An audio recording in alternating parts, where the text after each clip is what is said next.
sou o Carlos Honorato, vice-campeão olímpico, medalhista em campeonato mundial e Jogos Pan-Americanos. Boa noite, galera. Mais uma live da Associação Mangueira de Judô. Essa super live, né? Com o Sensei Carlos Honorato, vice-campeão olímpico de judô, né?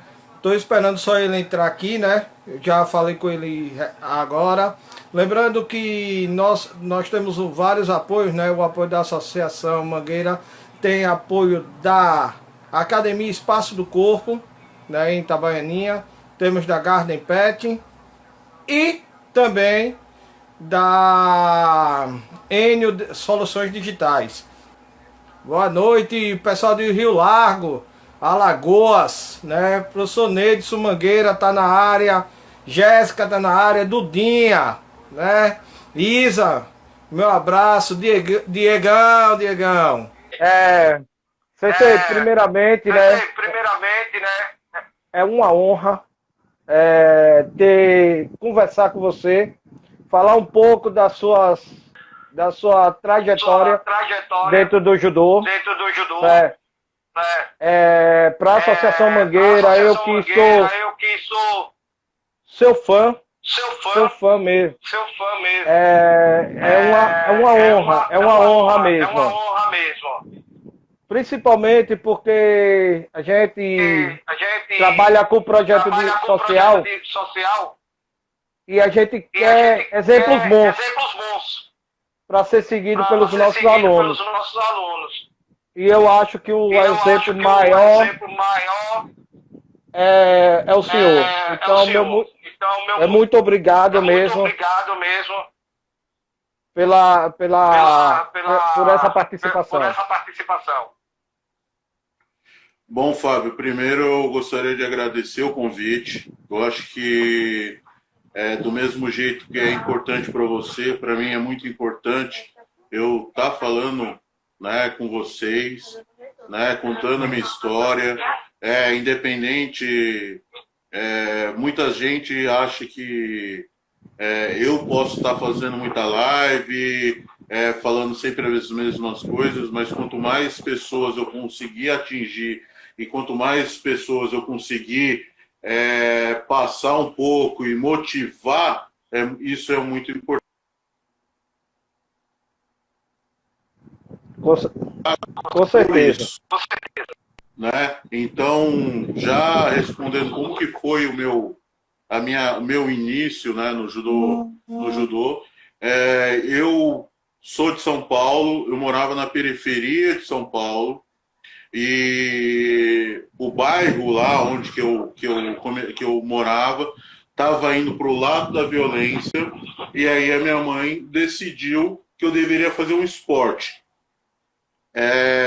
No período, até por sinal, era para mim fazer karatê, porque ela tinha uma amiga que a filha fazia karatê, só que o meu pai fazia na época judô. E aí eles conversando, falaram que naquele momento eles iam estar me levando, né, no judô, eu e meu irmão ia me levar no judô, para a gente fazer conhecer a modalidade. Até mesmo por causa que a minha mãe não queria que eu ficasse na rua, né? Porque eu já tinha vários colegas meus que já estavam passando pro lado mal, né? E ela queria que eu me afastasse disso. E aí foi esse o motivo que eu acabei entrando no judô. Então, sua família é de judoca também, né? Eu vi umas lives do senhor. Umas lives do senhor, você dizendo que seu pai fazia, seu irmão faz. Então, tanto eu cheguei aí até a Olimpíada. O meu irmão, ele fez judô, praticou, ele chegou até a seleção brasileira, ele participou do Campeonato Mundial de 2001, né? Em 2001 ele participou do Campeonato Mundial. Meu pai, hoje, ele é árbitro da Federação Paulista, né? A categoria dele é FIGC, né? Na Federação Internacional, Continental aí. E a minha mãe, ela chegou a ser a vice-campeã paulista, né? Também de judô. A única aqui na minha casa que não fez judô foi a minha irmã, que ela fez uma aula só e aí falou que não gostava daquele negócio, não. Mas todo mundo acabou. Aqui na E a minha minha família. mãe, o detalhe é que a minha mãe, ela entrou depois. Ela não, até mesmo para me incentivar, ela não entrou antes, né? Ela entrou depois para me incentivar. Professor, eu vou só tirar o fone aqui, porque estão dizendo que quando eu estou falando está dando eco. Não, tá. Tranquilo. Deixa eu ver se melhora. Tá dando para. Tá melhor? Tá, tranquilo. Tá melhor pro pessoal aí. Dá um feedback aí. Professor, eu queria saber o seguinte: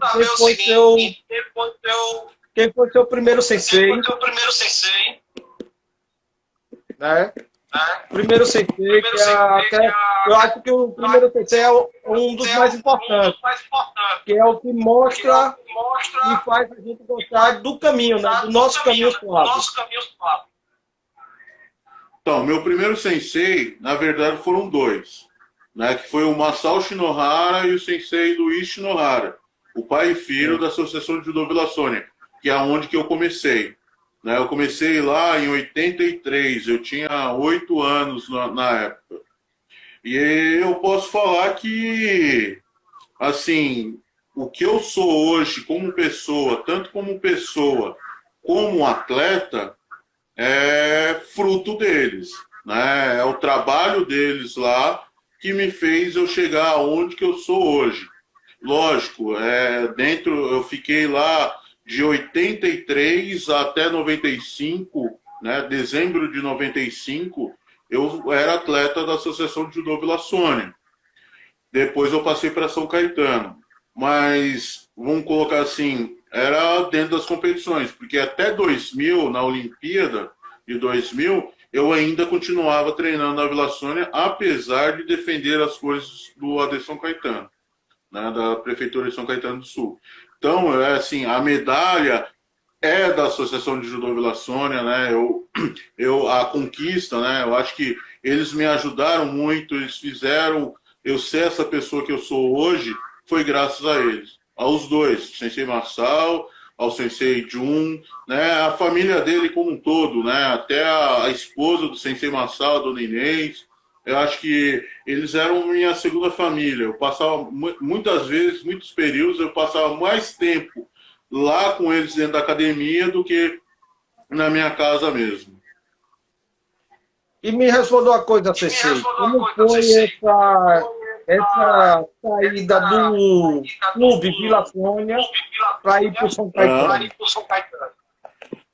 Essa minha saída da Vila Sônia para ir para São Caetano é assim, até uma história, vamos colocar assim, que é engraçado. Eu comecei em 95, eu comecei a fazer faculdade em São Caetano do Sul, né? Faculdade de fisioterapia, na verdade, faculdade de fisioterapia em São Caetano do Sul. Só que, eu venho de uma família humilde, aonde que meu pai não tinha condições de pegar e bancar a faculdade. Só que naquele período, como eu estava competindo, ainda estava tipo assim, naquela entre-safra dos 17, 18 anos, que não sabe o que quer, se quer treinar ou se quer trabalhar ou se vai estudar, né? E eu fiz o vestibular, acabei fazendo o vestibular lá em 95 na faculdade, em São Caetano, e eu tive a sorte, né, de, quando na faculdade, ter feito faculdade estava fazendo faculdade de fisioterapia e no período tinha fazendo faculdade, o 8º período de educação física, o filho do prefeito, né? Na verdade ele não era prefeito, o pai dele ia se candidatar à prefeitura no ano seguinte e o filho dele começou a pegar e falar assim, não, quero que você venha fazer parte da minha equipe aqui, fazer parte do grupo de São Caetano. E eu sempre desconversava, né? Eu nunca fui aquele cara, não, vamos fazer um projeto, vamos fazer um contrato. Não, ele falava, eu lá dava risadinha, saía fora, participava das competições da faculdade lá, mas sempre desconversando, até que na última semana, praticamente na última semana de aula da faculdade, ele chegou para mim e me encurralou na parede e falou assim, não, é o seguinte, a gente tem a eleição, meu pai já vai ser prefeito, né, a posse dele agora, né, no dia 1º de janeiro, e eu quero saber o que eu faço para você estar na minha equipe, né, na equipe de São Caetano o ano que vem. E dentro disso, a primeira coisa que eu fiz foi chegar, eu, lógico, comuniquei meus pais, né, na época, comuniquei meus pais, mas eu fui falar com o Sensei Jun, né, ele era meu professor lá na Vila Sônia, e ele pegou, quando eu cheguei para ele para conversar com ele, ele falou assim, não, tá, mas ele vai fazer o quê? Né, ele quer que você faça parte da equipe dele, mas ele vai te ajudar no quê? Eu falei assim, não, ele pediu para mim falar um valor de ajuda de custo aí, e ele falou que vai me garantir toda a parte de viagens, de competições, que na época eram pagas, não era igual hoje, que sim, a equipe principal é toda paga, a equipe da base, algumas competições são pagas, as outras a CBJ paga. E ele pegou e catou e falou, não, as viagens, todas as viagens são pagas, simplesmente eu quero uma ajuda, quero saber o que você pode me ajudar, né, quanto que você quer de ajuda de custo. E aí eu falei isso pro Sensei Jun, ele falou assim, não, eu acho que legal você ir, desde que você possa continuar treinando aqui com a gente. Né? Independente, se você vai estar defendendo as coisas de São Caetano, você treine aqui com a gente. E eu cheguei, falei com o filho, ele pegou e falou assim, não, tudo bem, isso aí é o mínimo que a gente pode fazer. E com isso, no outro ano, né, em 96, eu comecei a participar defendendo as cores de São Caetano. Mas sempre conversado, explicado, né, para a Vila Sônia, sem aquela coisa de fazer vamos colocar assim, uma conversa escondida e chegar só com a transferência na hora pro professor. Ele me falou lá do mesmo jeito que ele pegou e chegou para mim, falou comigo ali naquele momento. Eu cheguei em casa, falei com meus pais, né? Primeiramente falei com meus pais e depois já comuniquei direto pro Sensei Jun, Sensei Masao ali, aonde que eles também viram, né, que assim, tanto meu pai quanto a minha mãe já estavam desgastados com isso, que eram muitas viagens que tinham que ser pagas e eles não tinham recurso para isso. Então era aquela dor de prefeito, né? A academia também na Vila Sônia ajudava, então tinha muitos eventos, igual a Vila Sônia tinha sardinhada, tinha churrasco, tinha vários eventos que faziam, e muitas vezes esses eventos, na verdade, fazer a competição, né, da Vila Sônia, da associação do torneio, da Associação de Judô Vila Sônia, acabava no ano não tendo, porque uma parte desse dinheiro eles acabavam ajudando os atletas ali que estavam na seleção e precisavam viajar. Então, quando eu cheguei falando que tinha uma proposta, esse negócio todo, eles realmente falaram, não, pô, vai que vai acabar ajudando tanto seus pais, quanto os meus, porque a minha mãe também, tanto a academia que me ajudava, mas os meus pais também, era correndo atrás de vereador, né, de empresa, né, pode me dar uma bicicleta, pode me dar um não sei o quê, meu filho vai para fazer isso, vai para competir e tal, e essas coisas acaba desgastando, né, porque chega um momento que toda vez você pega e vai, viaja e compete e tal, né, do mesmo jeito, assim, até antecipando um pouco, mas igual, na Olimpíada, eu morava no bairro que eu morava, quando eu cheguei na Olimpíada, que eu cheguei a medalhar, tinha vizinho da minha mãe que não sabia que eu competia. Achava que eu fazia um judozinho ali de lazer, era um hobbyzinho tal, e ficou admirado, né? Falou assim, pô, realmente, pô, eu não sabia que seu filho era tão bom assim nesse esporte.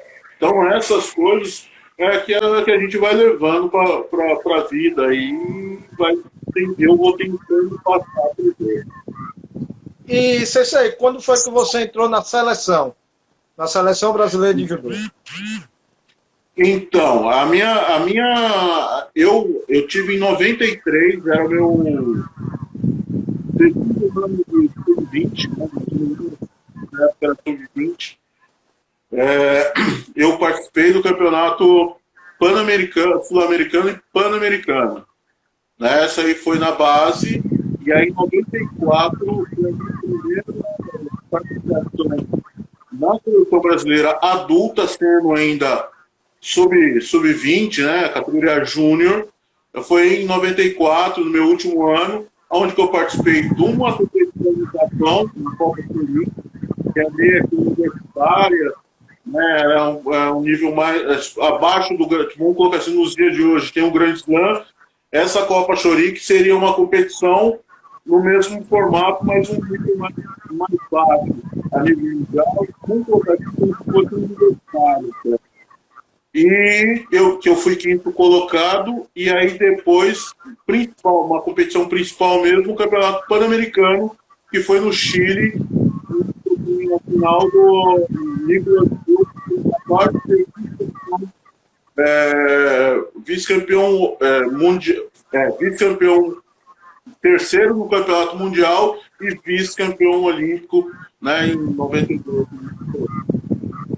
Você sei, eu queria saber uma coisa, que foi uma pergunta de um professor lá de Pernambuco. Antes a gente chegou e fez umas enquetes aqui e pediu para eles lançarem algumas perguntas, porque eu não sabia até o tempo da live, aí eu queria que várias pessoas participassem. Ele chegou e me pediu para fazer essas perguntas. Como é você ver a bandeira subindo nas competições? Que emoção passa para você na hora que aquela bandeira sobe ali? Então, vamos colocar assim, se eu colocar igual na minha primeira competição na seleção adulta, lá em 94, para mim, não dá para mim explicar, né,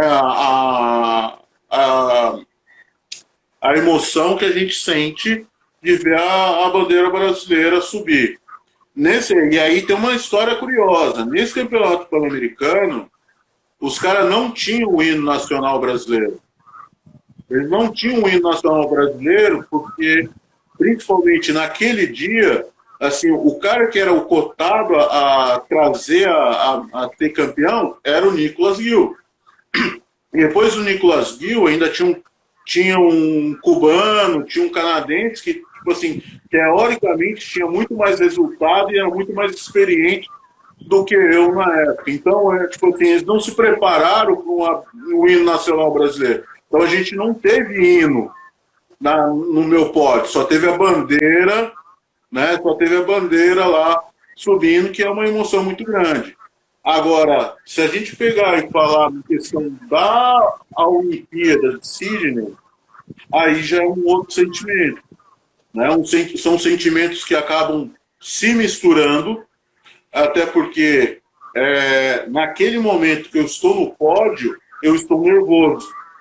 Né? Eu estou com raiva pelo meu desempenho durante a competição. Eu cheguei numa final, acabei perdendo, e aí você acaba de estar derrotado e sobe no pódio. Então, aquela coisa de você ter perdido, aquele sentimento vamos colocar assim, de fracasso por não ter conseguido ganhar a luta, ainda está muito vivo. E aí isso aí vai ser digerido conforme vai passando o tempo. E aí sim que você vai cair a ficha e você vai falar assim, puta, realmente eu fiz um grande feito, foi toda a dedicação que eu tive até esse momento, né?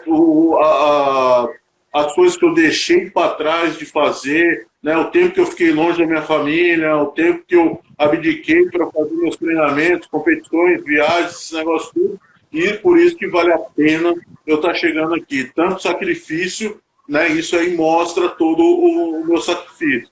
Então são sentimentos que acabam se misturando aí no meio do caminho. Ô, Sensei, nessa trajetória a gente vai entrar agora antes dos Sydney, né? Eu acho que dos pontos melhores que eu acompanho, né, que eu acho que foi a primeira vez que teve uma seletiva transmitida, foi justamente aquela para Sydney, né? Que você perde para Branco Zanol, né? E aí eu sempre me faço essa pergunta: como manter o foco, né? E você chegar tão próximo à Olimpíada, né? Perder a vaga, manter o foco, depois Branco se machuca e você assume o local de Branco para ir para Sydney e se torna vice-campeão olímpico. Me conta aí um pouco sobre isso. Então, é o seguinte, Fábio. O judô, ele não é um esporte onde que é de imediato. São anos e anos de treino e é isso aí. Tipo assim, você tem que colocar um foco numa competição. Dentro dessa competição, você faz todo um trabalho, um treinamento para essa competição. Se você não conseguir chegar nessa competição, você tem que continuar para o próximo ano. Então, a competição muda de um ano para o outro e você continua o treinamento para essa competição. E, assim, a minha seletiva com o Branco em 2000, ela foi igual à minha seletiva que eu tive com o Branco em 96. Em todos os sentidos. Em 96, eu fiz uma seletiva com o Branco, que era melhor de 5 também, aonde eu perdi de 3-2. Em Sydney, eu fiz uma melhor de 5 com ele, aonde eu também perdi de 3-2. A única diferença das duas seletivas é que a minha primeira luta, né, em Atlanta, né, pela seletiva de Atlanta, eu perdi na bandeira. Então, eu perdi a primeira luta da seletiva de Atlanta na bandeira, ganhei a segunda e a terceira luta e perdi a quarta e a quinta luta. Em Sydney, a diferença foi essa. Em Sydney, eu perdi a primeira e a segunda luta, ganhei a terceira e a quarta luta, e a quinta luta eu ganhei na bandeira. E por coincidência, as duas lutas que eu perdi na bandeira foi com o mesmo trio. Né? Então era o mesmo trio de arbitragem que foi onde que eu perdi. Não vou falar para você que foi fácil. Não foi fácil. Eu saí ali da seletiva de Sydney, fui para o interior de São Paulo, fiquei 10 dias lá esfriando a cabeça, tipo, com um kimono escondido dentro do guarda-roupa, falando assim, não vou mais participar, vou procurar outra coisa para mim fazer, não quero mais saber de negócio, revoltado mesmo. E através de amigos e família, né, falando comigo, eu acabei chegando a fazer a concentração, né, o treinamento, concentração, antes de ir para tipo assim, a aclimatação dos Jogos Olímpicos de Sydney. Então, nessa semana onde a gente ficou no Rio de Janeiro, lá fazendo treinamento, eu estava lá descontraído, tranquilo e zoando, né? Que eu estava até 15 quilos fora do meu peso, eu lutava até, não fiz a seletiva 90, eu estava 15 quilos acima do meu peso, estava com 105 ali, aonde que eu ficava zoando, falando que o Daniel teria mais um sparring para ajudar, o Marião, eu ainda brincava assim, puto, o Marião tá difícil, eu tenho que perder peso, tenho que catar e fazer dieta, tal, para ajudar ele. E aí eu estava ali, na verdade, para ajudar as pessoas da equipe, as pessoas que estavam participando, que iam participar da Olimpíada. Então a minha preocupação era em ajudar o Daniel Hernandes, ajudar o Marcos Sabino, ajudar o Branco. Todos ali, eu estava à disposição de pegar e ficar assim, não, vamos lá, eu fico de baixo, tem que jogar, eu vou ficar aqui e tal. Esse é o meu pensamento. O único pensamento que passava na minha cabeça naquele momento é que eu não iria fazer aclimatação para Canberra, aonde que eu teria direito, né, como segundo, né, ter perdido, eu ia para Canberra de sparring, e eu não iria, porque, tipo, já tinha sentido já tinha vivido essa situação em Atlanta, onde eu fui para lá, fiquei um mês lá, e eu não queria passar de novo. Além disso, tinha o fator financeiro, né, que a gente ia ter toda a estrutura lá em Canberra de treinamento e eu poderia ajudar, mas de Canberra para Sydney é uma distância considerável. Eu não tinha condição de sair de Canberra, ir para Sydney para poder assistir a minha categoria, né, fazer esse trajeto. Eu falei assim, meu, para ir para lá e ficar em Canberra e não assistir os Jogos Olímpicos no dia da minha competição, né, no mínimo no dia da minha competição, eu não vou ficar aqui, ajudo aqui, e aí leva outro. E nessa brincadeira, por isso que eu falo, né, nessa brincadeira, chegou no sábado, né, isso que a viagem para Canberra seria na segunda-feira, no sábado, na hora que acabou a concentração, que me avisaram que eu ia estar participando da competição, que o Branco teria sido cortado por causa da lesão, e essa era uma lesão que ele tinha ocorrido na luta, né, na seletiva comigo lá atrás, que não teria sarado, e aí por isso que ele teria sido cortado. Não vou falar para você, puta, agora eu vou ganhar a medalha, agora eu vou, não sei o quê. Não. A única coisa que eu pensava no momento era os 15 quilos que eu tinha que perder ali, né, para começar a pensar nos Jogos Olímpicos. Isso foi uma coisa que eu fiz tranquilamente. A gente ficou 25 dias em Canberra, lá em treinamento, mais ou menos. E aí, tipo, em 2 semanas, né, em 10 dias, praticamente 10, 15 dias, eu já estava no peso. E aí era só, né, eu já sabia quem classificou a categoria para Sydney. Fui eu, onde um ano antes eu tinha ficado em 5º no Campeonato Mundial. Então eu já sabia, conhecia as pessoas, já conhecia os atletas, né, o pessoal, muitos já me conheciam, então eu sabia do meu potencial, eu sabia que eu conseguia trazer o resultado, e dentro disso só foi aquela coisa. Não vou falar para você que então estava fácil. Não estava fácil, principalmente quando eu cheguei lá, que a gente ficou lá os 20 dias, já estava no peso, minha cabeça era só treinar, manter o peso para lutar. E aí quando a gente recebe, né, quando abre os Jogos Olímpicos, né, que sai a chave, tem o sorteio das chaves, e trouxe a chave para mim, aonde que eu vi que eu tinha o japonês, onde que no Campeonato Mundial eu tinha perdido na semifinal ali, eu já sabia que se eu não chegasse até ele, eu não traria uma medalha. Então, se quando perguntam para mim qual foi a luta mais difícil, né, dos Jogos Olímpicos, a luta mais difícil para mim foi a primeira, que era o cara da Indonésia. Era um cara que eu não sabia nem, na época eu não sabia nem que na Indonésia tinha judô, então eu colocava assim, o cara treina no Japão, ou o cara treina na Coreia, então um cara muito forte, porque ele está aqui nos Jogos Olímpicos. A gente tem um fator psicológico, né, por causa da questão emocional, né, que é um ambiente diferente, né, você chegar num ginásio onde está todo mundo assim, tanto torcendo para você, quanto torcendo contra você, né? E, às vezes está olhando para a luta do feminino na área do lado, do masculino na área do lado, e você acha que tá lutando para você, né? O seu caminhar em volta da área até você se posicionar, isso tudo gera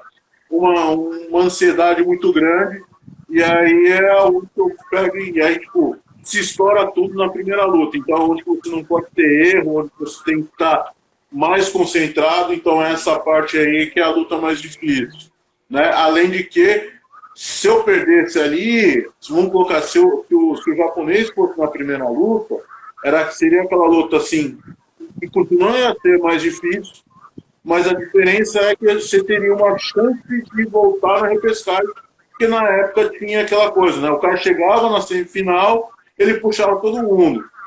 E eu estava lutando com um cara da Indonésia, que era um cara fraco, teoricamente, né, fraco, e depois ia pegar um cara da Espanha, que já era um pouco mais experiente, que já tinha medalha em campeonato europeu, que já tinha chegado bem no campeonato mundial. Então, quer dizer, se eu perdesse ali, o cara não ia passar na segunda luta e, consequentemente, o outro não ia passar da terceira com o campeão mundial. Na época, o japonês era o campeão mundial e ele não ia passar. Então, minha chance já teria sido descartada na primeira luta. Essa é a coisa mais difícil, né? A primeira luta mais difícil. Esse é o meu pré-Olimpíada. Toda vez que eu vou falar antes da competição com meus alunos, eu digo que a luta mais difícil de um campeonato é a primeira. Sim. Pode ser o adversário que for. A primeira é a mais difícil. Depois a gente vai se ambientando, pegando, como a gente diz, né, os macetes, vai perdendo um pouco do nervosismo também, que a gente fica nervoso. E aí é o que a gente diz de entrar mesmo na competição. Sensei, eu queria saber o seguinte, em Sydney, até hoje, né, é uma dos golpes mais, eu acho que o mais plástico que teve, acho que o golpe daquela competição foi aquele ultimata que você deu em Yoshida, né?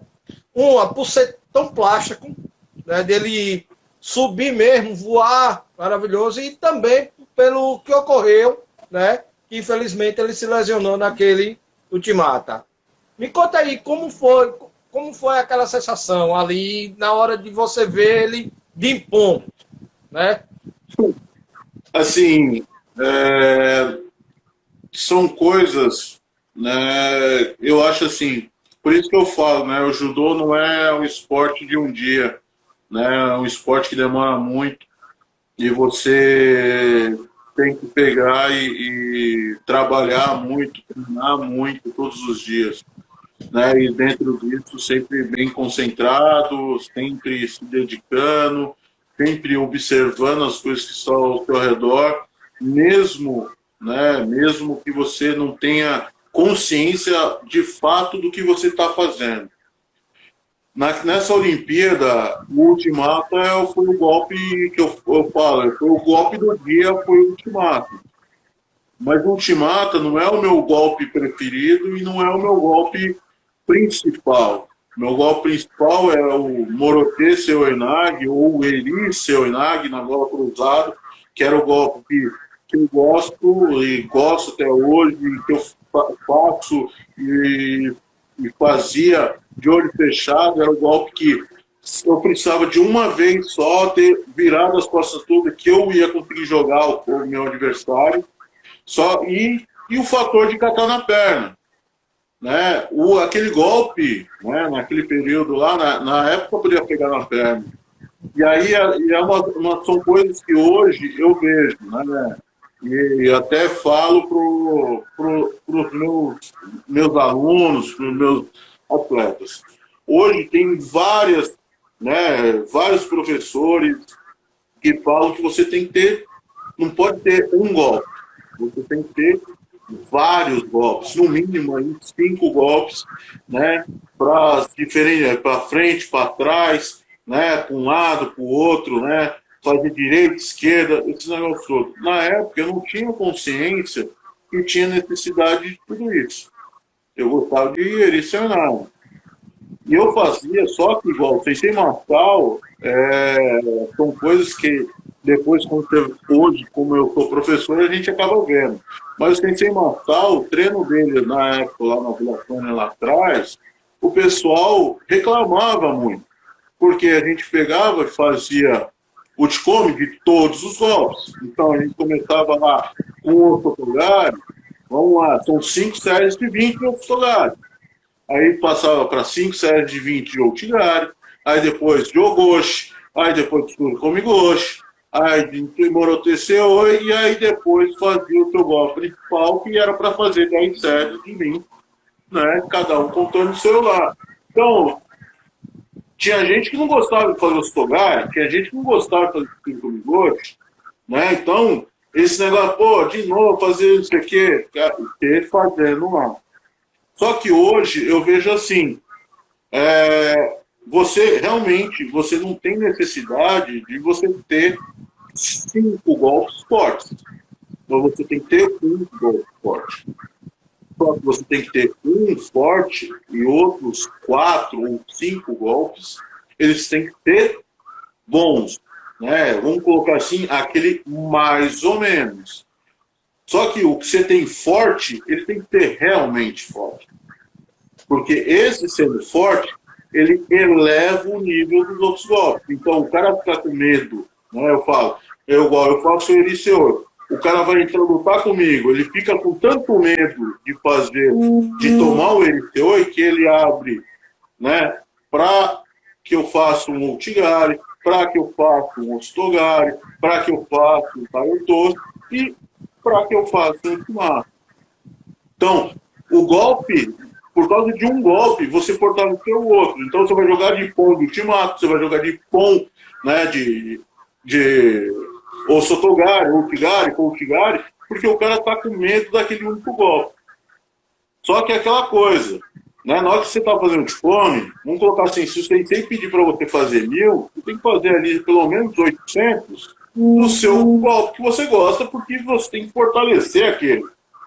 Os outros 200, você escolhe os outros golpes que você vai querer fazer. Eu quero fazer mais um, eu vou fazer mais um só, eu vou fazer mais 4 golpes 50 vezes, que seja. Então você tem que ter a prioridade de um golpe, né? Fazer repetir ele várias vezes e os outros em porções diferentes para você fortalecer. Não adianta, e aí é aquela coisa, você fazer um osso togado, seu golpe preferido é Ultimata, vamos colocar assim, seu golpe preferido é Ultimata, e é para você fazer o Ticone, você pode começar fazendo um golpe lá, um osso togado, um Satsai, um Poutigari, para aquecer a musculatura, as articulações e tal, para depois você fazer bastante Ultimata. Agora não adianta você começar fazendo um osso togari, aí você faz Osotogari, Outigari, Koutigari, Satsai, né? Para fazer 1000, você faz 900, 950 desses, todos esses golpes, e o seu golpe forte, que é a Ultimata, você faz 50 vezes. E aí, na época lá, né, na Olimpíada, eu falo isso porque na Olimpíada, a Ultimata saiu por quê? O pessoal, eu fiz uma excelente competição no Campeonato Mundial, um ano antes, 99, em Birmingham, né? Nessa competição, eu joguei muita gente de Morotê e catada de perna. Então, o pessoal ficou se preocupando muito em defender as pernas, porque eu vinha muito bem nas pernas, e o Morotê, seu Enag, que eu fazia, né? Na época, eu fazia o Morotê, às vezes ajoelhado, às vezes em pé, da onde que dá ali, onde que tapava o golpe, eu já estava saindo com a mão para virar um Kataguruma ou catar na perna, que hoje seria um Katautoshi, para estar rolando para frente. Então, os caras, na preocupação de defender esses golpes, abriu a oportunidade de eu aplicar o Ultimata.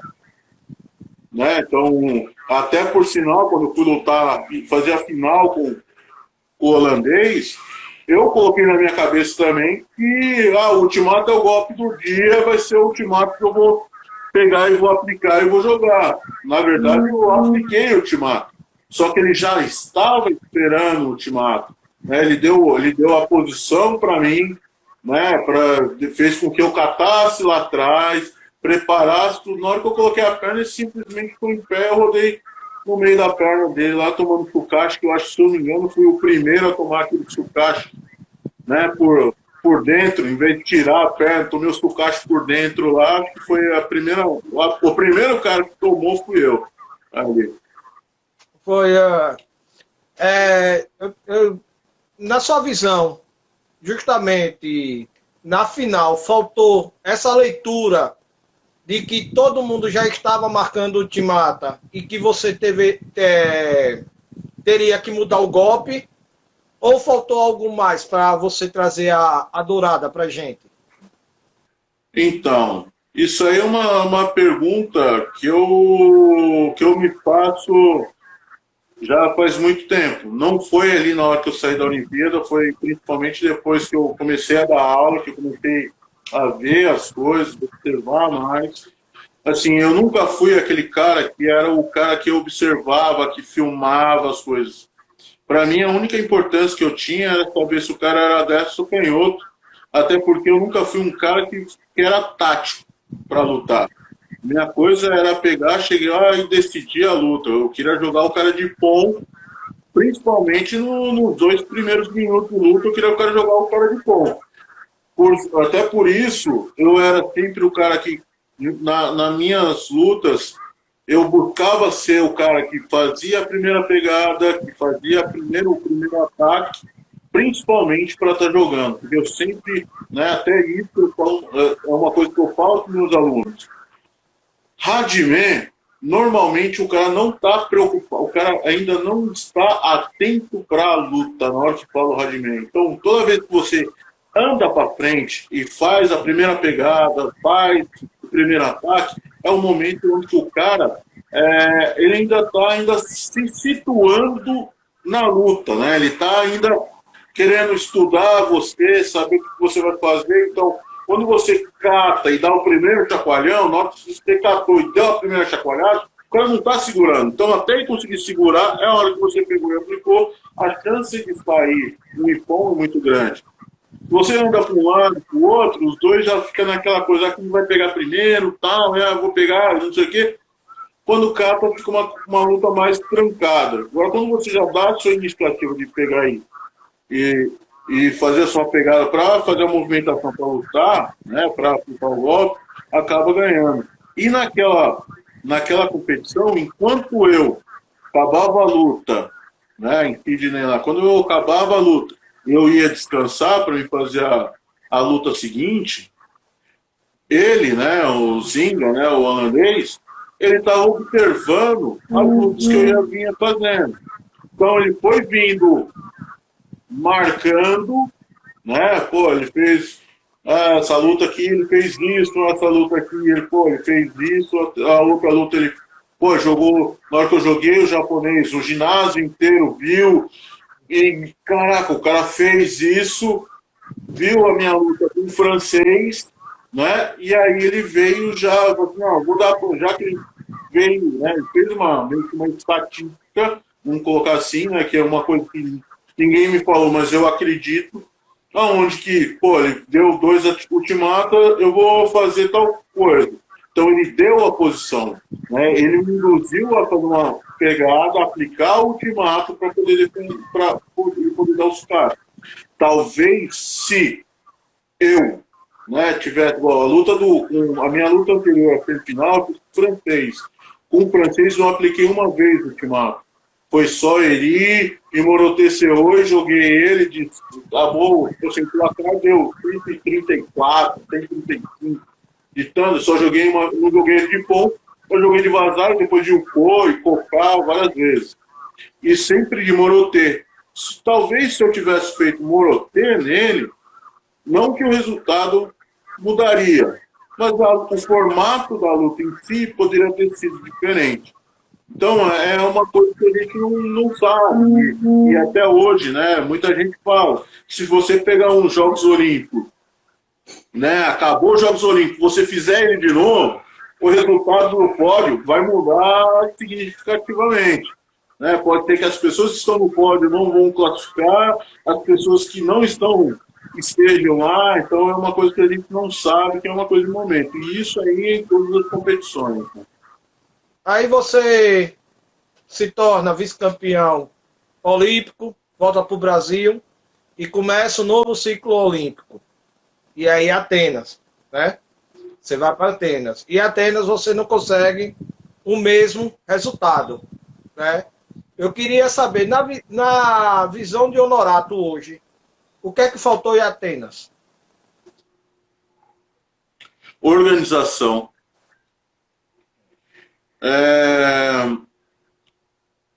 Assim, quando eu falo organização, é onde você precisa ter uma pessoa, né, para te dar um norte. E eu, naquele momento ali, para Atenas, eu não tive essa pessoa naquele momento. Por que eu falo isso?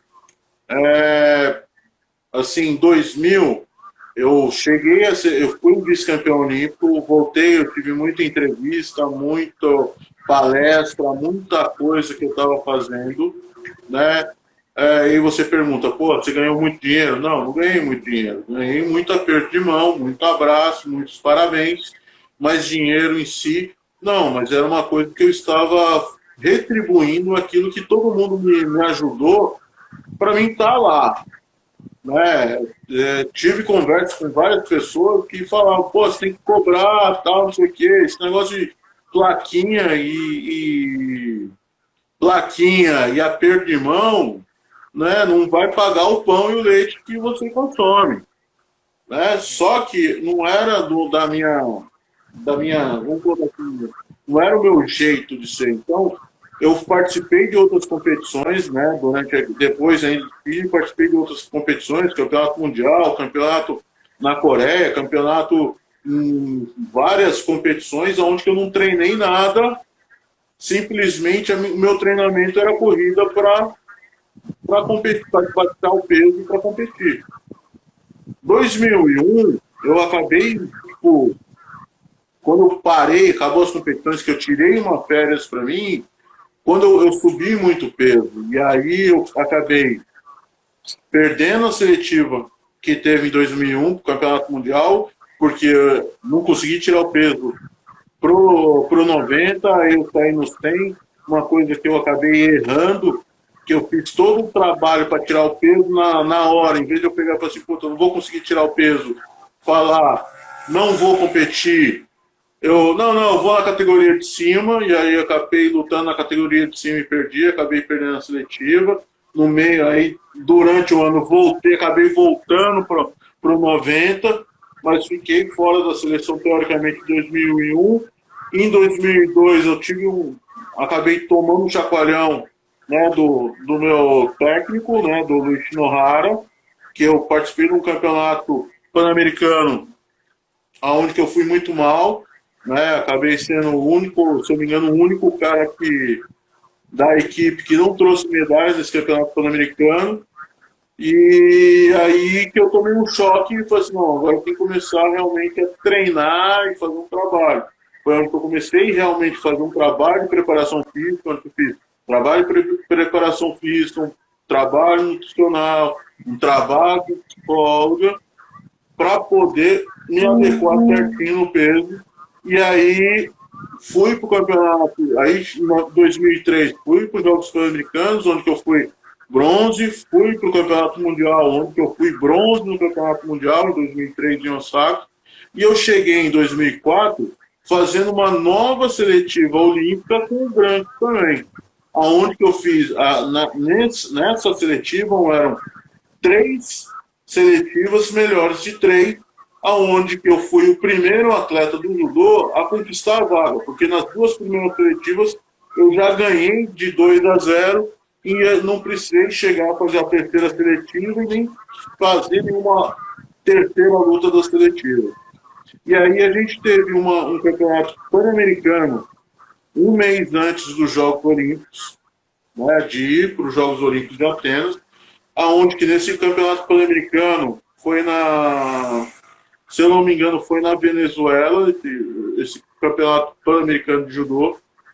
E nesse campeonato pan-americano, era o campeonato pan-americano, e tinha uma competição local lá, que era a Simão Bolívar, que eu coloco assim, eu lutei o peso absoluto, equipe, mais a outra competição. Então foram 4, vamos colocar assim, 4 competições, né, que é individual, absoluto e equipe, mais o outro Simão Bolívar, que deu um total de 15, era para ser 15 lutas no total, dessas 4 competições, 15 lutas.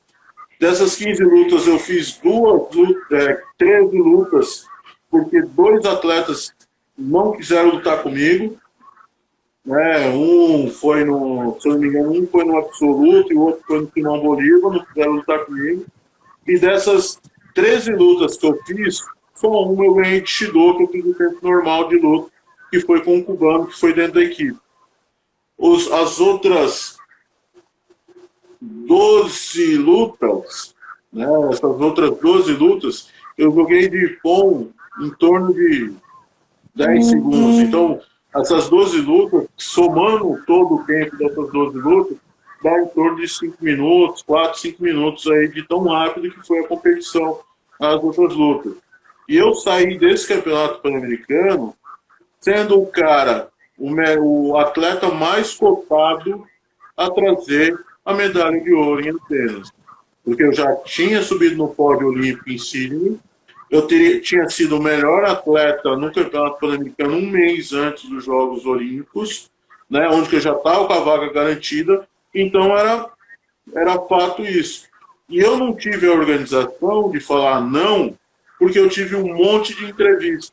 Então, quando eu coloquei o pé, né, que eu voltei do Campeonato Pan-Americano e já estava chegando os Jogos Olímpicos, eram entrevistas em cima de entrevistas, aonde que foi, acabou sendo em horário de treino, porque o cara, não, pô, tem que marcar, vamos marcar, tal, pô, pode ser tal horário, pô, mas esse horário eu tô treinando, não pode ser antes, ou não pode ser depois, puta, mas esse horário que é o horário, né, quando o cara não pegava, não atrasava, então quando era com filmagem, acabava suprindo todo o treino, por causa que vinha o repórter, faz um take, 2 take, 3 take, acerta, depois faz curação, os golpes e tal, esse negócio. Quando era escrita, às vezes conseguia que o repórter pegasse antes, mas aí a entrevista se estendia até o início do treino, na hora que chegava o treino, pegava o fotógrafo, aonde que acabava tomando o restante do treino, e aí eu cheguei a não treinar, né, direito para os Jogos Olímpicos, porque o meu foco, naquele momento, tipo, até o Campeonato Pan-Americano, era ser campeão olímpico. Quando eu voltei,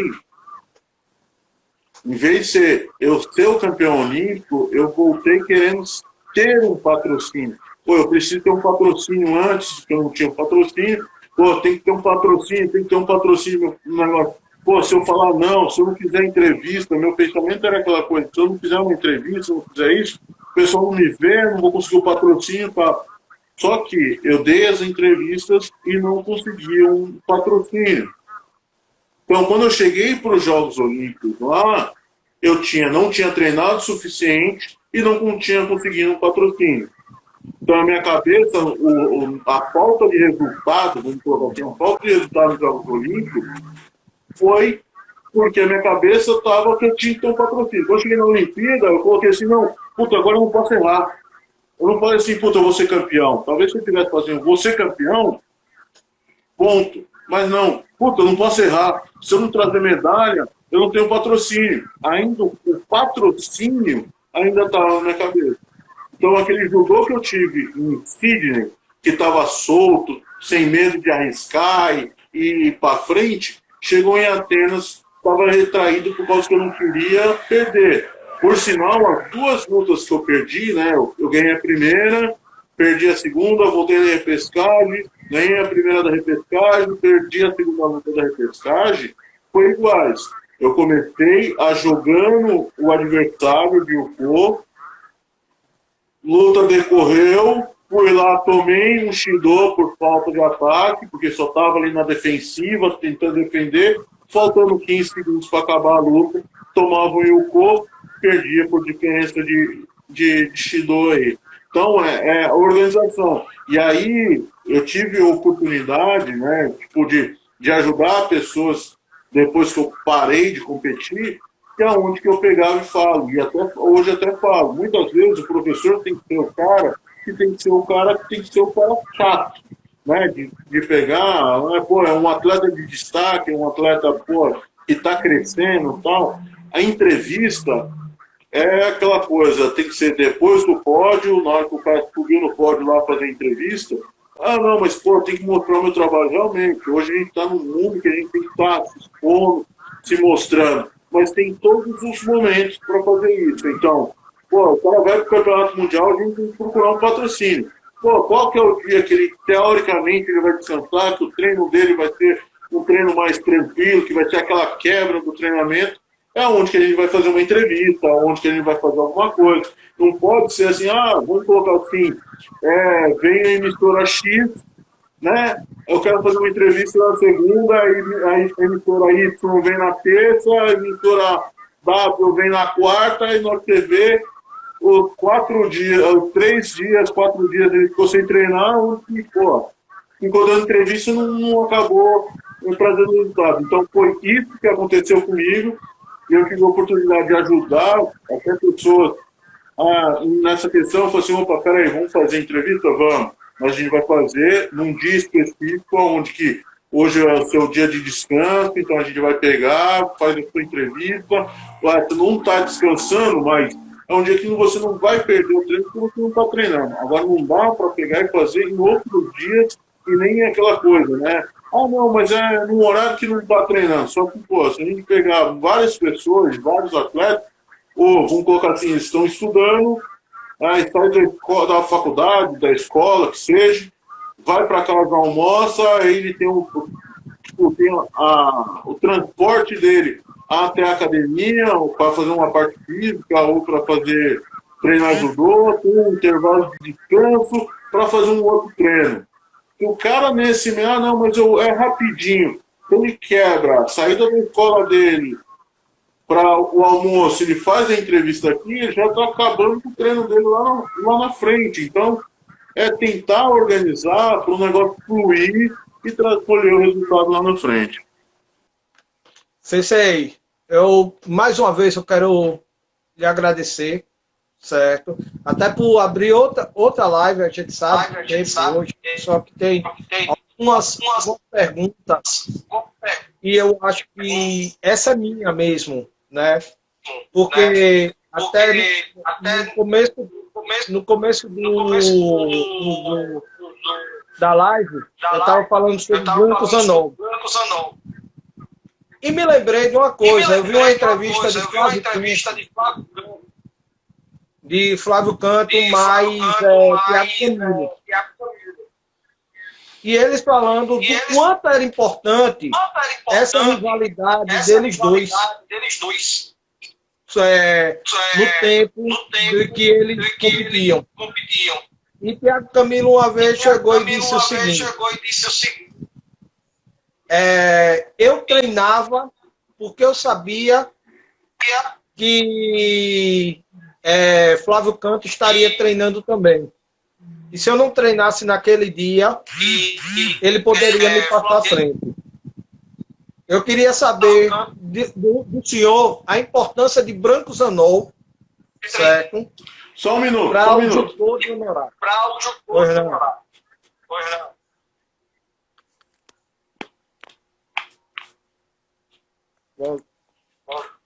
Oi, melhor, vamos.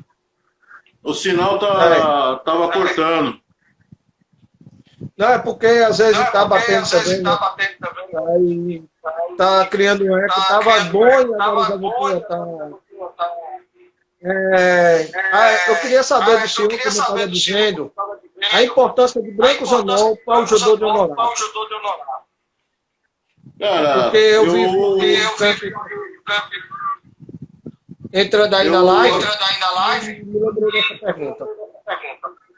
Então, eu acredito assim, né? Eu acho que o branco, né? Eu tive 12 anos, né? Assim, são 12 anos, né? De seletivas aí com ele, que teve Atlanta, teve Sydney e teve Atenas, né? Fora essas 3 seletivas, a gente teve outras competições, porque eu e o branco, a gente tem uma diferença de 1 ano. Eu sou teoricamente, 1 ano mais velho que ele aí, então a idade é muito próxima. Então, a primeira competição que eu fiz com o branco foi em 88. Ele teve momentos que ele teve na categoria de baixo, na categoria abaixo da minha, teve períodos que ele era, antes de ser 90 quilos, ele era o 81, que na época era 86, e ele lutava até 78. Né? Então, quando a gente tem um cara que é forte, né? E aí até às vezes eu falo pro pessoal assim, o branco, quando a gente competia, né, era aquela coisa que ninguém sabia quem que ia sair vencedor. qualquer um dos dois podia ganhar. E durante o treinamento, quanto hoje tem muitos que não treinam com o seu adversário direto de categoria, não treina com o seu adversário, e se o cara está no tatame, mas que você não vai treinar com ele, ele também treina com os outros, ele não faz os golpes fortes, que acha que o cara está enxergando. Tanto eu quanto o Branco, quando a gente treinava, era aquela coisa de estar no treino, a gente pelo menos 5 randores a gente fazia. Dentro desses 5 randores, era aquela coisa, teoricamente, quem ganhava, né, queria parar. Quem perdia o randori, chamava o outro e o outro também não ficava para trás. Então a gente abria todos os nossos golpes, a gente abria. Então, quando eu entrava para lutar com o Branco, eu sabia que se ele colocasse a mão atrás da minha cabeça, né, segurasse a minha manga, ele ia bater um Koutigari e meter um Taiotoshi. Isso aí era fato. Se ele tivesse desse jeito, ele ia me jogar. E ele era a mesma coisa, quando eu fazia a minha pegada, ele sabia que eu ia jogar ele. Então de tanto a gente aplicar o golpe, nosso golpe forte, um no outro, na hora que da luta, né, quando calhava de acertar toda a pegada, toda a movimentação, era Ippon. E isso fortalecia, né, a categoria a ficar uma categoria forte. Então, o 90 quilos, ela ficou aí por muito tempo forte, porque tinha uma rivalidade entre dois atletas. A categoria 81 quilos, né, ficou muito tempo forte, porque a gente tinha dois atletas com rivalidade, e isso foi em todas as categorias. Né? A gente tem o Aurélio foi campeão olímpico e foi bronze em Atlanta. Em 84 lá, ele tinha o Douglas Vieira ali pau a pau com ele. Em 96, ele já tinha o Jossi, já tinha outros atletas. Né? E todos os medalhistas olímpicos até hoje, ele tinha uma dentro da categoria, ele sempre teve uma rivalidade entre os atletas. Para manter a categoria forte, independente qual atleta que vai, é o cara que vai trazer o resultado. Agora, quando a gente não tem um cara ali para empurrar a gente para treinar, né? Aquela coisa, puta, hoje eu estou sem vontade de treinar. Ah, mas não tem ninguém para mim. O cara, não, hoje eu não vou treinar. O cara chega na academia e só faz lá uma enrolaçãozinha. Agora, quando sabe que tem um cara ali, puta, eu tenho que ganhar, puta, eu tenho que não sei o quê, aí é aquela coisa. É diferente, né? E aí vai uma coisa. Antes a gente lutava um contra o outro. Hoje a gente não tem isso. Então a gente não tem a disputa direta, né, de um atleta com o outro. A gente tem competições. Né? E aí a gente não consegue saber realmente o que está. Como tá um com o outro. Eu acho que essa forma aí tá com outro. Essa forma tá sendo prejudicial por um lado, mas muito por outro, né? Porque da rodagem no circuito, eu acho que uma rodagem que os primeiros, aquela pessoal de Aurélio, não teve, que era de estar o tempo todo na Europa lutando com o pessoal que é medalhista direto. Eu não consegui entender, deu uma falhada. Veja só. Você falou da coletiva do seu tempo, que era na realidade sua Olimpíada, né, através dos atletas aqui dentro do Brasil. Sim. E hoje, como a gente sabe, é pelo ranking. Né? De um lado, ruim, como você disse, né, que não cria essa rivalidade, e o pessoal não vê a seletiva dentro do Brasil, mas em compensação tem um lado bom, do pessoal que está competindo direto lá com o pessoal da Europa, que são lá os medalhistas e tudo. O que é que você acha sobre isso? Então, isso aí é um debate que acaba ficando difícil. Eu acho assim difícil porque é complicado. Vamos colocar assim: você tem dois atletas X que estão viajando. As competições lá fora, elas não têm o mesmo nível. Então, como que é o nível? Então, vamos colocar assim, se eu tenho um atleta e você tem um outro, meu atleta, que são da mesma categoria, eles estão brigando pela vaga. Meu atleta vai para Paris e Rússia. O seu atleta vai para Abu Dhabi e Moscou. Né? Aí o que acontece? Às vezes, Paris está muito forte a categoria dele e Abu Dhabi não está forte a categoria. Então, meu atleta perdeu na primeira luta em Paris e o seu foi campeão. Pelo outro lado, chegou em Moscou, estava muito forte a competição, o seu atleta perdeu na primeira luta e o meu ganhou. Né? Então, esse que é o problema. E aí, dentro disso, né, que tem essa flutuante das competições lá fora, de competições de mesmo nível, então, igual Paris, Rússia, né, Alemanha e Japão, são competições do mesmo nível. São competições onde entra 4 franceses, 4 alemão, 4 russos, 4 japoneses. Alta escola, muito forte. Só que, quanto a gente, né, o brasileiro da equipe, está indo lá, tendo que ganhar a competição, às vezes o cara não vai ser campeão, mas ele tem que andar o máximo que ele conseguir na chave, né, ele não pode perder na primeira, ele tem que ganhar 2 lutas para ganhar X pontos, ele fica fazendo um monte de conta para ganhar um ranking. O cara que está lá na Europa, ele já sabe que ele vai para a Olimpíada. Então, às vezes, o cara é campeão mundial, o cara é campeão olímpico, e ele perde na primeira luta. Ou ele perde na segunda ou terceira luta, e aí você vê o cara lutando muito mal na competição, e aí você fala assim, puta, o cara tá ruim, puta, o cara tá não sei o quê. E aí, quando o nosso atleta, né, o brasileiro, chega nos Jogos Olímpicos lá, ele tá lá, vamos colocar, entre os 5 melhores do mundo, e aí vai lutar vamos colocar aí com o russo, que é o 30º da categoria.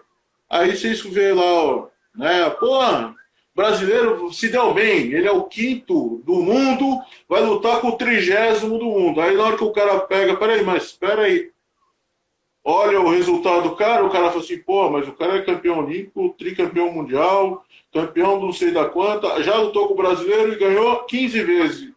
Mas como que o cara é 30º e o outro tá em 5º? O brasileiro estava simplesmente se preocupando em trazer resultado, né, nas competições. E o cara, ele estava treinando para os Jogos Olímpicos. Então ele fez a competição onde ele não perdeu na primeira luta. Ele foi lá para ver os adversários, para fazer um treinamento, para treinar com todos os seus adversários, sentir, movimentar, treinar golpe. Né? Eu vou fazer o que o técnico estava lá, falou assim, não, você vai fazer tal golpe. Eu quero que você lute com todos os atletas e faça esse golpe, para saber para que lado que derruba, para que lado que cai, para qual não sei o quê. Enquanto o brasileiro só está ali no automático, puta, tem que ganhar. Então, essa é a diferença. A gente precisa do resultado para ganhar um patrocínio, para estar na Olimpíada, para mostrar para o patrocinador que vale a pena investir. O cara lá fora, ele está lá, né? Eu vou para a Olimpíada, eu vou para o Campeonato Mundial, a única coisa que eu tenho que fazer é treinar para mim ganhar os jogos. Então essa é a diferença. Por isso que eu pego, às vezes, né, eu falo assim, lá atrás é ruim, né? Você não faz uma luta, né? Não faz 5 lutas com o mesmo adversário, né? Eram competições desgastantes, eram coisas, vamos colocar assim, que teoricamente nós criamos o judô de hoje, hoje os atletas têm todas essas condições né? Foi por causa da gente que lá atrás trouxe os resultados, brigamos, mostramos as coisas que tinham que ser melhoradas, mas o judô mundial, né, e o Brasil tem que reconhecer, né, que o atleta não é só aquele cara de momento, não é o cara que ganhou a seletiva ali. Para o cara ganhar aquela seletiva, ele ralou pelo menos 10 anos, né, se dedicando, se correndo atrás para estar ali naqueles Jogos Olímpicos, que eu coloco assim, por baixo, não tem nenhum cara que começou, isso aí em todas as modalidades, não é só no judô, mas que o cara começou hoje e daqui o ano que vem ele tá, vamos colocar no caso de hoje, que o Tóquio já passou, se transferiu para outro ano, o cara vai, não, hoje eu vou começar a fazer esporte Y porque eu tenho chance de ir para a Olimpíada e o ano que vem ele vai tá em Tóquio lá participando. Não, é um trabalho de 10 anos aí no mínimo para o cara participar dos Jogos Olímpicos. E isso aí, o cara tem que ser ainda um cara muito dedicado, muito concentrado, para poder, em 10 anos, ele conseguir chegar num Jogos Olímpicos. Porque dura um pouco mais. Uns 12, 15 anos aí, no mínimo, de prática esportiva, o cara conseguir o índice, conseguir ganhar uma seletiva. Com certeza. É abrir mão de muita coisa, né? Sim. Sensei, aí você deixa de ser atleta. E como foi essa migrar para ser professor? Então, a minha migração para ser professor foi até mesmo por causa de que a Prefeitura de São Caetano parou de investir no esporte no período e eu acabei me vendo sem clube. E nessa brincadeira eu tive a oportunidade de o Rogério tá montando um projeto social, né? O Rogério Sampaio está montando um projeto social aqui na região da Baixada, que hoje eu moro em Santos, apesar de ser do Clube Paineiras, São Paulo, mas eu moro em Santos. Eu fico a semana em São Paulo, desço no final de semana para o litoral. E ele estava montando, na época, em 2010, lá ele está montando um projeto social aqui na região de Santos e Cubatão e São Vicente. E aí ele me chamou, perguntou se eu não queria ser um dos professores dele das unidades, né, do projeto social na cidade de Cubatão e em Santos. E como eu no momento eu não tinha clube, né, eu peguei e aceitei para poder mostrar aí, tentar passar alguma coisa para esses atletas aí. Então a minha migração foi assim, um dia eu era atleta, no outro dia eu era professor. Já. Me responda uma coisa, hoje o senhor é sensei do Paineiras. Me conta aí, o projeto e como está sendo essa experiência.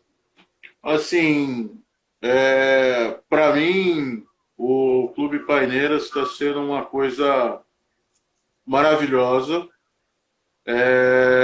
Como eu disse, eu comecei lá no projeto social do Rogério Sampaio, em Cubatão, só que é lei incentivada, então se você é a lei incentivada da federal, então se você tem que montar projeto todo ano, você tem que conseguir captar verba todo ano, a gente não tinha um patrocinador, alguém que ajudasse diretamente fora do projeto, da lei do incentivo, então isso aí acabou tendo uns transtornos, porque era um ano de trabalho, aí quando você conseguia colher um pouquinho de fruto, nem sempre renovava para outro ano, então você tinha que fazer malabarismo, às vezes para ficar um ano, 6 meses ali sem receber do projeto, no meu caso, professor que estava dependendo disso, né? Porque eu sei que se eu parasse, os alunos que estavam ali não voltariam, né? Então a gente ia nessa trabalhava um ano, ficava 6 meses trabalhando sem receber, aí voltava e tal, e era nessa brincadeira, até que chegou um momento que não que acabou, né, que não teve isso, e aí você acaba ficando triste, porque você, mesmo que tenha tido ali, igual no meu caso, projeto, trabalhei no projeto em torno de, a gente ficou nessa brincadeira 4, 5 anos, né? Recebendo, sem receber, brigando ali para poder dar aula. E quando você vê, né? Igual eu tive uma mãe lá, chega para você e fala assim, meu, ir na prefeitura de Cubatão, chamar vereador, fazer um monte de coisa para manter você como professor, porque ela viu que ela morava numa biqueira, o filho dela, quando ela colocou o menino no judô, o moleque não queria nada, né? Queria ficar lá com os amigos ali na biqueira. E aí, de tanto ela levar ele para o judô, ele começou a pegar gosto. E quando vai encerrar, ela pega e fala assim: Meu, todo dia ele pega e fica me chamando: Mãe, a gente tá atrasado. Eu vou chegar atrasado no treino. Tem que ir, que eu quero fazer isso, que eu quero ganhar. Então, isso me deixa triste, porque é um sonho, né, que você colocou na cabeça de um garoto ali, né? Você brigou todo dia, né? Igual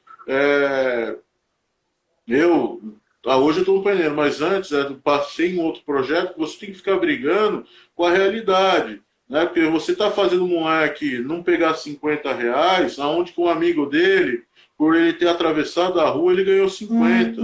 O amigo dele está andando com um Nike zero bala e está com um iPhone no bolso, e o cara não tem dinheiro para pegar um ônibus para ir para a escola, ou comprar um chiclete. Então, quando você fica brigando com isso e mostrando que isso é errado, que você tem que fazer o melhor, que hoje você pode não ter, mas vamos colocar, daqui uns 5 anos você vai conseguir alguma coisa, ou dentro do esporte, ou fora do esporte, porque o esporte vai te trazer isso, né? E quando você encerra um negócio, acaba deixando você chateado, né? Hoje eu estou no Clube Paineiras, é um clube onde que a gente é um clube de elite. Não vou falar que não é um clube não é um clube de elite. Só que a gente tem a sorte de ter os militantes, que é onde que a gente faz seletivas praticamente no ano. No final do ano a gente faz uma seletiva aonde que os atletas lá que queiram participar do clube, né, como atleta, ficam uma semana fazendo treinamento técnico, treinamento físico, a parte de randori, para a gente acabar selecionando aqueles atletas que, que, que queiram participar. Apesar de a gente ser um clube de elite, a gente somos novos dentro de um clube grande. A gente tem 10 anos aí, né, de área de judô competitivo dentro do clube. Antes era recreativo.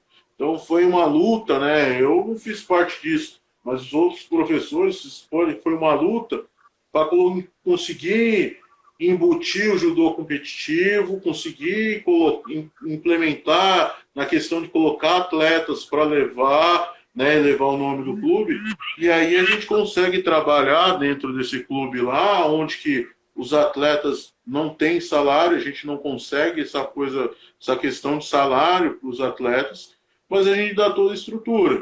Então, dentro do clube, eles têm um psicólogo, eles têm um nutricionista, eles têm um preparador físico, eles têm, né, nós somos em 4 professores, né, onde que é dividido o treinamento, né, a gente faz uma divisão de treinamento lá, dia de Teuasa, dia de Koshiwasa, dia de Kumikata, dia de Ashiwasa, mais isso aí só na parte técnica, mais um treino de randori à noite, né? Todas as competições são pagas pelo clube, né? Então é uma estrutura, né, que assim tem muito que os garotos que estão lá, que passam na seletiva, apesar de eles não terem, né, um salário, né, a gente quer que eles morem com a família, então a gente tenta a primeira coisa é assim, vai ter condição de vocês estarem vindo treinar todos os dias? É lógico que às vezes a gente tenta ajudar, pô, a gente não, pô, sensei, hoje eu não vou conseguir ir treinar por causa do que eu não tenho dinheiro para ir. Pô, se tem bilhete único, peraí, passa o número do seu cartão do bilhete único aí, a gente vai colocar um crédito aqui para você poder vir treinar. Não dá para, a gente não tem dinheiro para fazer isso, mas a gente acaba se ajudando para fazer isso. Porque tem garotos lá que não têm condições. E tem outros, e os pais também dos clubes, principalmente do pessoal do judô ali, também acabam ajudando muito o clube, né? Ajudando os nossos atletas lá. Então acaba sendo uma família gigante, uma nova família, aonde que, assim, eu tento passar a minha experiência como atleta, né, de competidor, de poder participar dos Jogos Olímpicos, principalmente eu trabalho desde a iniciação, lá onde que eu tento brincar com a molecada, investir na molecada, fazer, ir colocando sementinhas neles, né, para eles ir gostando do judô. Independente se vai fazer judô, eu tento sempre passar para o pai que o importante é estar fazendo o esporte, o moleque está girando nas modalidades, tentando achar o que ele quer, e aí aqueles que realmente já estão lá, que são competidores e então, né, incentivar eles a trazer o sonho, né? Igual o clube hoje, a gente está aí com 3 atletas brigando por vaga olímpica, que é o Rafael Buzacarini, no 100 quilos, a gente tem o Eduardo Katsuhiro, no 73, e tem o Alan Eixo Kuwabara, no 60 quilos, que foi um cara que, em questões de um ano, vamos colocar assim, por causa de um ano, em questões de um ano, nem vou colocar um ano, questões aí de 4 meses, ele saiu para o cara que não era nada, para o cara que está brigando por uma Olimpíada, né, por ter sido campeão de um Troféu Brasil, como teve o Grande Slam de Brasília, chamaram ele por causa que ele foi campeão do troféu, então abriram uma vaga para ele, e ele foi campeão do Grande Slam de Brasília, né, ganhando de atletas que foi campeão mundial, atletas que medalharam em Olimpíada. Nisso ele participou, foi viajar e trouxe mais resultado nas competições que ele fez e praticamente igualou, né, com o Eric, que estava lá praticamente competindo sozinho. Então, a gente tem os 3, né, tipo, 3 atletas em diferentes categorias, 60, 73 e 100 quilos, aonde que cada um está num período de classificação, né? Tem o Alan que está ainda querendo chegar, a gente tem o Bolo que está numa situação teoricamente mais confortável, mas tipo assim, é ele com o Iguape lá, com o Leonardo, que o ponto está muito, oscila muito, então fica aquela coisa, um sobe um pouquinho, o outro ajunta e fica assim. A gente tem o Dudu que está com questões de ponto, ele não está assim, dentro da classificação olímpica ainda, ele está buscando a classificação olímpica, mas no 7-3 não tem um outro cara junto com ele, então a briga dele é com ele mesmo, porque ele tem que medalhar, ele tem que mostrar que ele é capaz de estar lá. Então, além dos pontos de cota, mais que tem a cota continental, mas a cota é para a modalidade inteira. Então, o atleta do judô que tiver mais pontos é o que participa. Não adianta, se tiver mais um e o outro tiver 1.000 e ele tiver 500, quem vai ser o cara de 1.000, não vai ser ele. Então ele tem que trazer. Então a gente tem diferentes níveis aí, e é onde que a gente tenta, né, ali todo dia passar, né? Eu principalmente passar a minha experiência, passar a tranquilidade, né? Eu acho que são coisas que a gente tem que fazer como professor ali. Isso promove, professor, que o Clube Paideira está fazendo o trabalho certo. Porque um menino de 4 meses, ele sair do, vamos dizer assim, do anonimato, e já está lutando, né, para conseguir seu local, só talvez não chegar em Tóquio, mas talvez seja na França já. Não, sim, né? É aquela coisa. O Alan, ele já era um atleta forte, né? Um atleta já de destaque. Ele teve problema e acabou perdendo os primeiros, vamos colocar assim, os primeiros 2 anos do ciclo, ele acabou perdendo por causa de operação. Então, o terceiro ano do ciclo, que foi o auge dele, que realmente voltou, que foi liberado para treinamento, fez o trabalho todo certinho para poder ter chegado lá. Pena, né?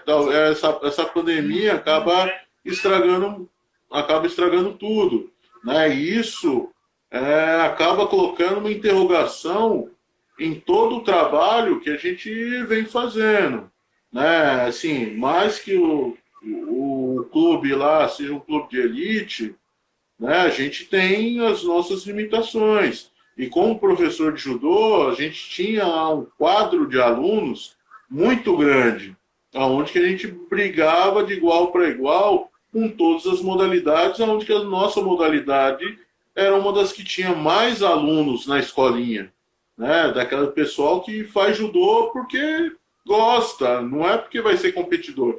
É o atleta, o cara que vai lá, coloca o kimono. Vamos colocar assim, aquele aluno que às vezes só vai para perturbar o professor, ele não quer competir, ele quer estar lá junto com a moçada, né? E a gente é um clube onde que a gente tinha muita gente na escolinha. E a gente, assim, o meu medo é de quando a gente voltar, né, que a gente poder voltar às nossas atividades, se a gente vai ter essa quantidade de atletas. E eu acho que isso é o medo de todos os outros professores também, não só lá do clube, né? E aí é aquela coisa, a gente briga tanto, né? Trabalha tanto para a gente conseguir ajuntar uma quantidade de atletas, formar o caráter de um atleta, fazer com que esse atleta tome uma direção correta, vamos dizer assim. E essa distância, né, mais que a gente trabalhe, igual a gente está, mesmo estando em casa, a gente faz esse encontro com eles todos os dias. Então, eles têm treino, a gente faz um treino virtual, aí cada um na sua casa, monta um treino e vão fazer isso aí pelos aplicativos do momento.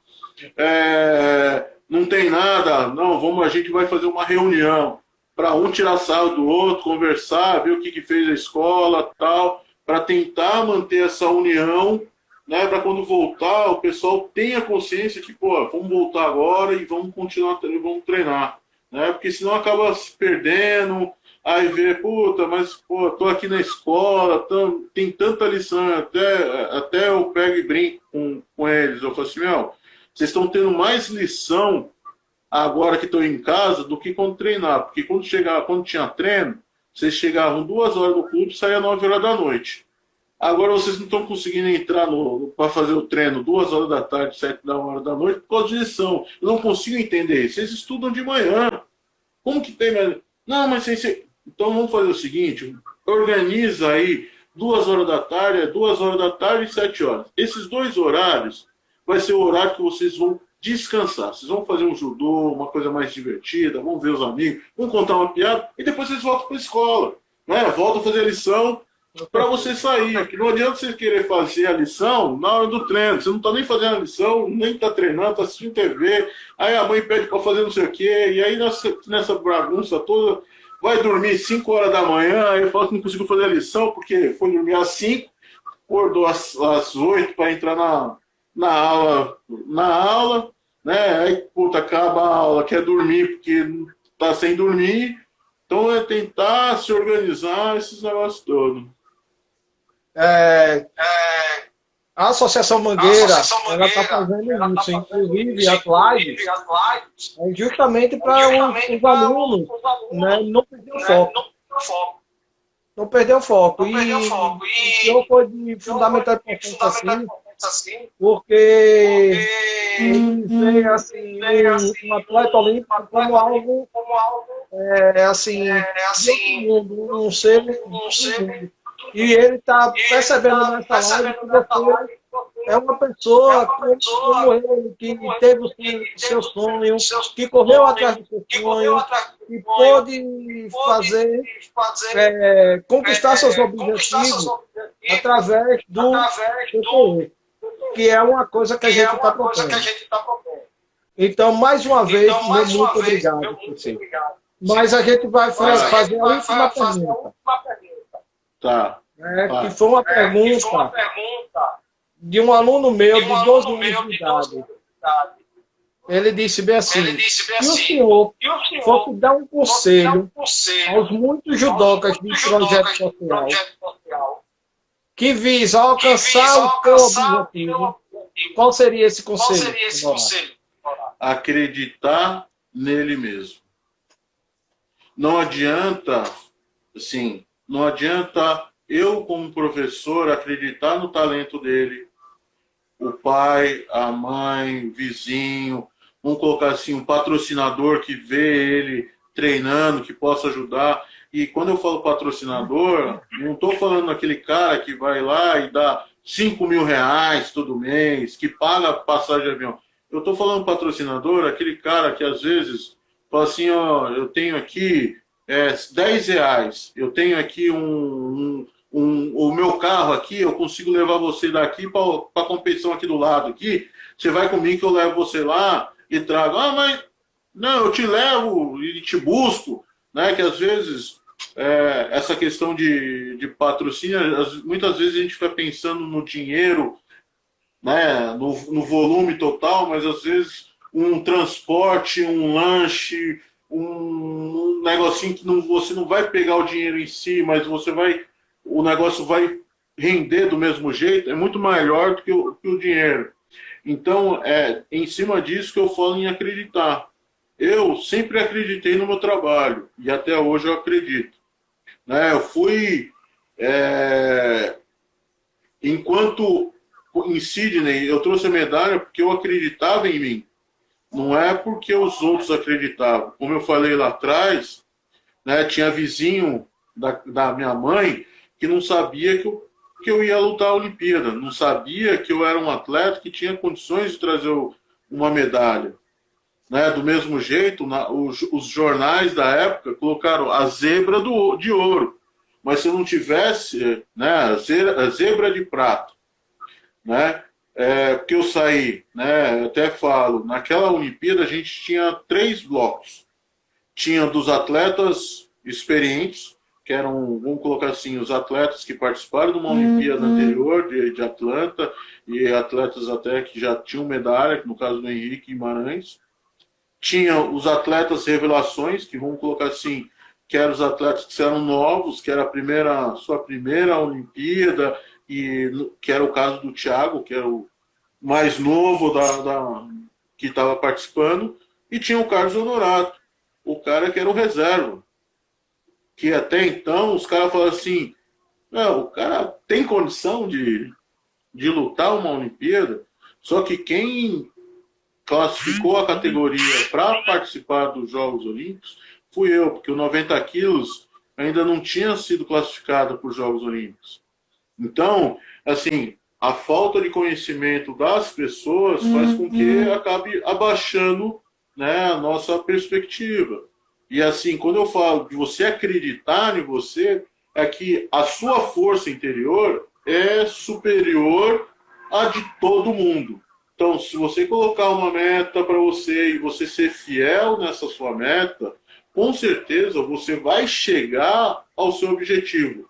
Isso aí é para tudo, né? Às vezes você pode querer ir para os Jogos Olímpicos e ser um campeão dos Jogos Olímpicos.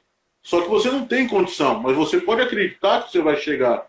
E aí a sua Olimpíada pode ser você ser um professor, você pode ser um dono de uma empresa, você ter feito uma faculdade, né? Você conseguir o seu tão sonhado carro, tão sonhada moradia, né? Isso pode ser seus Jogos Olímpicos, não necessariamente ser um esporte.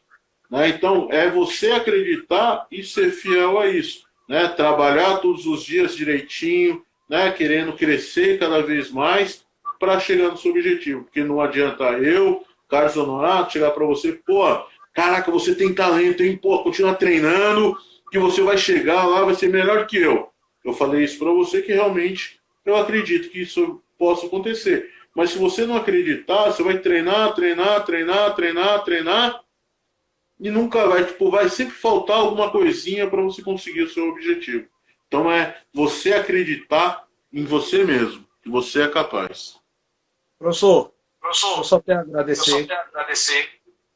Meu muito obrigado mesmo, em nome da família da Associação Mangueira de Judô, do Judô de Sergipe, do Judô de Alagoas, que está aqui assistindo o senhor, do Judô de Pernambuco, que também está assistindo o senhor. Certo? Eu só tenho a agradecer, meu muito obrigado. Certo? E saiba que depois dessa live, eu já era fã, me tornei muito mais fã do senhor. E tem uma pessoa aqui, certo, na live, que também é muito seu fã, né? Que é o professor Gilvan. Ele disse, Fábio, eu vou fazer de tudo para assistir. Então, eu agradeço a todos os professores que ficaram aí, assistindo até agora. Eu acho que foi proveitoso demais para todos os alunos da Associação Mangueira, para todos os professores. E meu muito obrigado mesmo. Eu que agradeço, Fábio, pelo convite. Eu sou esse cara simples, aonde que a única coisa que eu tenho é agradecer, né? Muitos dos seus alunos não eram nem nascidos quando eu ganhei a medalha, mas os pais deles pode ser que tenham torcido para mim, vibraram para mim e me ajudou, né? Indiretamente torcendo para mim quando eu estava naquele pódio, naqueles Jogos Olímpicos. E o que eu posso fazer é, né, poder ser esse cara, né, de conversar e, assim, independente de eu conhecer ou não, numa competição, né, assim, igual eu tive a oportunidade dos Jogos Escolares, o ano passado ser embaixador, tá lá, né, ou a sorte de um dia em Sergipe aí, eu fui para Aracaju com o Acioli, ele tinha um projeto, fazer um futebol solidário. Eu não sei jogar bola, mas eu já fui jogar um futebol aí, com a Cioli. Eu conheci o senhor aqui, no ginásio Coutinho Vieira. E já vou deixando um convite, né? Que a gente tem um treinamento de inverno em julho. Seria uma honra ter o senhor treinando lá. Vamos marcar, né? Vamos ver aí quando que vai ser a volta, como que vai ser o negócio para a gente poder marcar. Mas, assim, independente dos seus alunos, né, toda a população de judocas, né, do Brasil, quiser conversar comigo, pode chegar, pode chamar, que eu vou estar sempre atendendo vocês aí da melhor forma possível, que é a única forma que eu tenho de retribuir todo o carinho que vocês têm por mim. Né? Eu que agradeço, eu que falo muito obrigado aí, né, pelo convite, né, e é uma honra para mim poder estar conversando com você, Fábio. Obrigado. É isso aí, pessoal. Essa foi a live. Uma live maravilhosa com o sensei Carlos Honorato, que passou todo o seu conhecimento, sua história de vida. Eu só tenho a agradecer, né? E vamos encerrar por hoje, né? Próxima live a gente vai... Amanhã a gente já está pensando na próxima sexta-feira. Agradeço a todos que tiveram comigo até agora, com a Associação Mangueira até agora. Meu muito obrigado.